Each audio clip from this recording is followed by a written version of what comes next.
program walks students through the journey of injury, from roadside to the emergency department, the intensive care unit, the ward, and then rehabilitation. The program helps students to identify acceptable versus unhealthy risk through lived, real-life experiences of our health professionals here at the hospitals, through our doctors, nurses, allied health professionals, and our patients. Everyone thinks it's not going to happen to them, but we look after patients every day who have sustained major injury. We want students to think twice, but act once when they're faced with risk.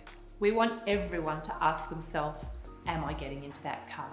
We want this program to make a difference. The worst part of my job as an emergency doctor is breaking bad news to a family. It's even worse when this bad news relates to a young person. And it's even worse again if you know the accident might have been preventable. Young people in Tasmania are at higher risk of serious injury than any other age group.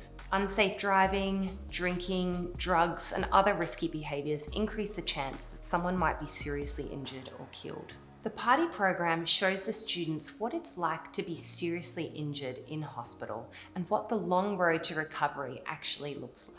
11 years ago, I was driving home about 9 o'clock at night, and a young 17-year-old P-plater who was speeding lost control of his vehicle and had a head-on collision with mine, and it basically turned my life upside down. I was in hospital for almost 6 months, multiple traumas. I had burns to 35% of my body. Take the time to think about what you're doing and the way it can affect others. In 2013, our family lost my little brother Josh in a motor vehicle accident. Josh was celebrating a football grand final in a country town in Tasmania. At about midnight that night, he told a mate that he just wanted to go home.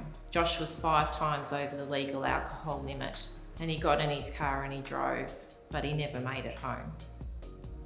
It makes you think every decision you make, whether it's driving, drugs, or even just the jumping into pools of water and all that. It makes you think about all the incidents that could happen and that it can be anywhere. I think it was very good, especially walking around the hospital just to see everyone at work and see everyone, everyone's so involved. Reality of everything. It was a bit of a smack in the face, some of the talks to how bad it gets. A lot of the time, people feel invincible and oh, this will never happen to me sort of thing.